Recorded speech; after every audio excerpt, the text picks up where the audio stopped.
Hello అండి, welcome back to our channel. ఈరోజు మన రెసిపీ అందరికీ ఎంతో ఇష్టమైన బెల్లం పరమాన్నం. ముందుగా ఒక కప్పు బియ్యం తీసుకోవాలి. అందులోనే 2 టేబుల్ స్పూన్ల పెసరపప్పు వేసుకోవాలి. బియ్యం 2 సార్లు వాష్ చేసుకొని ఒక 5 నిమిషాల పాటు నానబెట్టుకోవాలి. ఇక్కడ ఒక కప్పు బియ్యానికి 3 కప్పుల వాటర్ పోసుకోవాలి. పరమాన్నం మంచి కన్సిస్టెన్సీలో రావాలంటే ఇక్కడ వాటర్ కొంచెం ఎక్కువే పోసుకోవాల్సి వస్తుంది. అన్నం ఉడికేటప్పుడు మధ్య మధ్యలో కలుపుకుంటూ ఉండాలి. ఇక్కడ మనం చేసే పరమాన్నం పర్ఫెక్ట్గా రావాలి అంటే అన్నం కనీసం 80% అయినా కుక్ అవ్వాలి. అన్నం ఉడకక ముందే బెల్లం వేసేస్తే అన్నం సరిగ్గా ఉడకదు, పలుకు పలుకు అలాగే ఉండిపోతుంది. ఇక్కడ ఒక కప్పు అన్నానికి నేను 1.5 కప్పు బెల్లం వేస్తున్నాను. బెల్లం ముక్కలుగా అలాగే వేయకుండా కొంచెం ఇలా తురుముకొని వేసుకుంటే అది తొందరగా కరిగిపోతుంది. అన్నంలో నీళ్ళన్నీ ఇంకిపోయాక మనం తురిమి పెట్టుకున్న బెల్లాన్ని వేసుకోవాలి. మనం వేసుకున్న బెల్లం తరుగు అన్నానికి మొత్తం కలిసేలా కలుపుకోవాలి.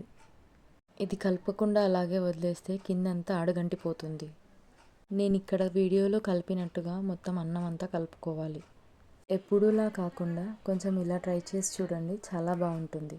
కొంతమందికి పెసరపప్పు వేస్తే అంతగా నచ్చదు, కాబట్టి వద్దనుకున్న వాళ్ళు దాన్ని స్కిప్ చేసేయచ్చు. పెసరపప్పు వేసుకుంటేనే మనకి గుళ్ళో దొరికేలా టేస్ట్ బాగుంటుంది.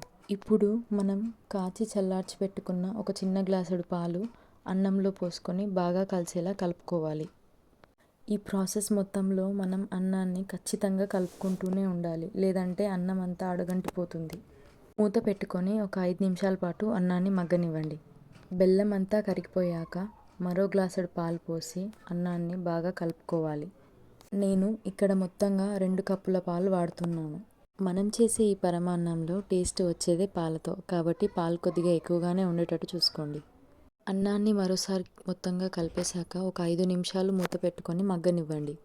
లాస్ట్లో ఒక 2-3 ఇలాచీలు దంచి పెట్టుకొని అన్నంలో వేసుకోండి. ఇంకో పక్కన చిన్న కడాయి పెట్టుకొని అందులో నెయ్యి వేసుకొని మనకు కావాల్సినన్ని డ్రై ఫ్రూట్స్ వేసుకొని బాగా వేయించుకోవాలి. మనం వేసుకున్న డ్రై ఫ్రూట్స్ గోల్డెన్ కలర్లోకి వచ్చే వరకు వేయించుకోవాలి.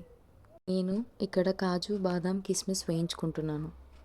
డ్రై ఫ్రూట్స్ అన్నీ గోల్డెన్ కలర్లోకి వచ్చేసాక స్టవ్ ఆఫ్ చేసుకోవడమే. మనం వేయించి పెట్టుకున్న డ్రై ఫ్రూట్స్ అన్నీ అన్నంలోకి వేసుకొని ఒకసారి బాగా కలుపుకోవాలి. లాస్ట్లో ఒక టేబుల్ స్పూన్ నెయ్యి వేసుకొని మూత పెట్టేసుకుంటే అంతే, రెడీ.